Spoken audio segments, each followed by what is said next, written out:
Баршаңызға сәлем, менің арнама қош келдіңіздер.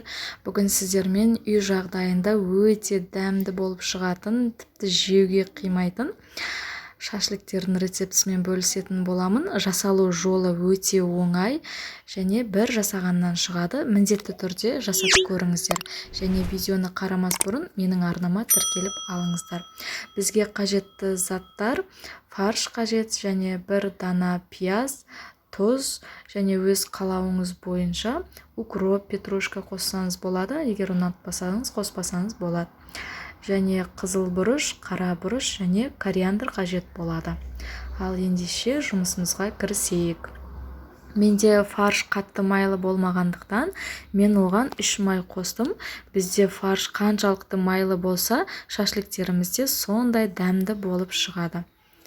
Сол үшін мен 3 майды фаршқа қосып аламын алдымен. Өздеріңіз қалауларыңыз бойынша қоссаңыздар болады, және қанша қосқыларыңыз келеді, оны да өздеріңіз білесіздер. Ең алдымен пияздарымызды ұсақтап турап аламыз. Видеода көрсетілгендей етіп, осындай жұқалықта турап аласыздар.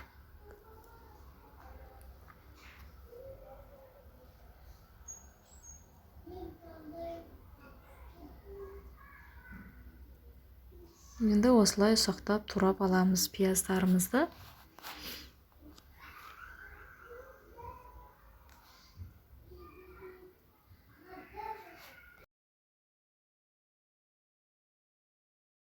Пияздарымызды турап алдық. Енді фаршымыздың үстіне қосамыз.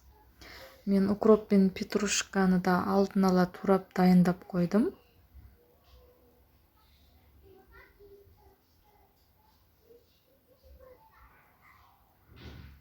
Үстіне тұзымызды, бұрышымызды, барлық приправаларымызды қосып аламыз. Өз қалауларыңыз бойынша тағы басқа приправа қоссаңыздар да болады. Укроп, петрушкаларымызды да салып аламыз. Үстіне дәміне қарай тұзымызды қосып, жақсылап араластырып алыңыздар.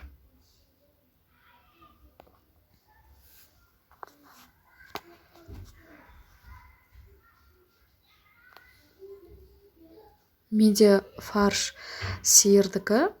Сіздер өз қалауларыңыз бойынша басқада фаршты қоссаңыздар болады. Барлығын осылай қолымыздың көмегімен жақсылап араластырып аламыз. Біз басында қосқан 3 майымызды да қолымыздың көмегімен жақсылап бөліп ұсақтап араластырып барлығын дайындап қоямыз. Енді біраз уақытқа қойып қойсаңыздар болады. Жақсылап тұзы, бұрышы сіңіп, дәмі жақсы болып шығу үшін қойып қойыңыздар. Видеода көрсетілгендей етіп, барлығын араластырып алыңыздар. Міне жақсылап араластырып алдық. Енді кемінде 1 сағатқа маринадтап қойып қойыңыздар. Сонда дәмі өте жақсы болып шығады. Оған дейін біз шашликтеріміздің палочкаларын дайындап аламыз. Мен осындай шпажкаларды қолданамын. Жарты сағатқа палочкаларды осылай суға салып қоямыз.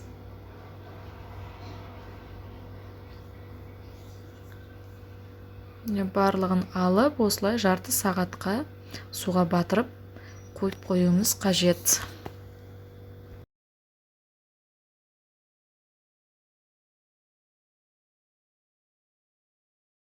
Міне достар, біздің шпажкаларымызда маринадталған фаршымызда дайын болды. Енді шашликтерімізді жасауға кірісеміз.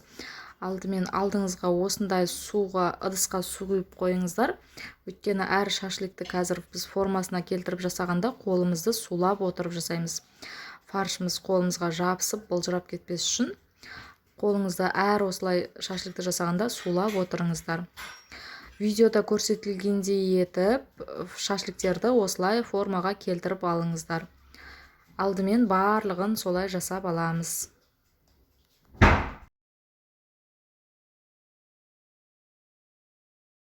Міне достар, көлемін, формасын осылай етіп келтіріп жасайсыздар барлығын. Және әрқайсысын жасардан алдын қолыңызды осылай сулап отырыңыздар.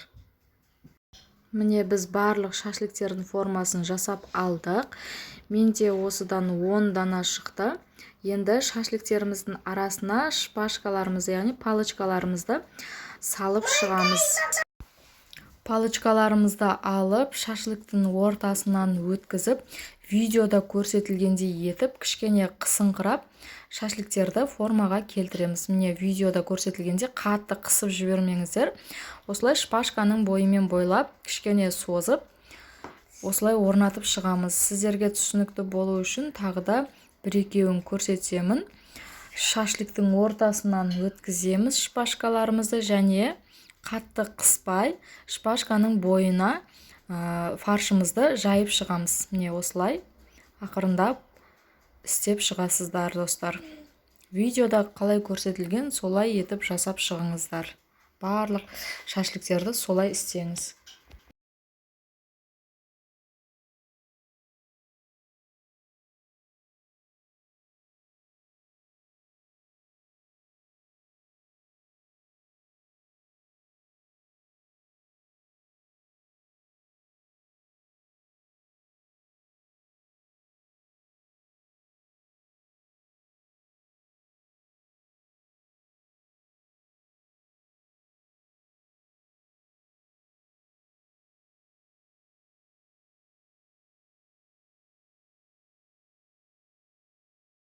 Міне достар, барлық шашликтерді осылай шпажкаға жинап шығамыз. Енді формамызға салып, духовкада пісіріп аламыз. 45-50 минутта пісіп шығады. Міне достар, біздің шашликтеріміз уже дайын болды.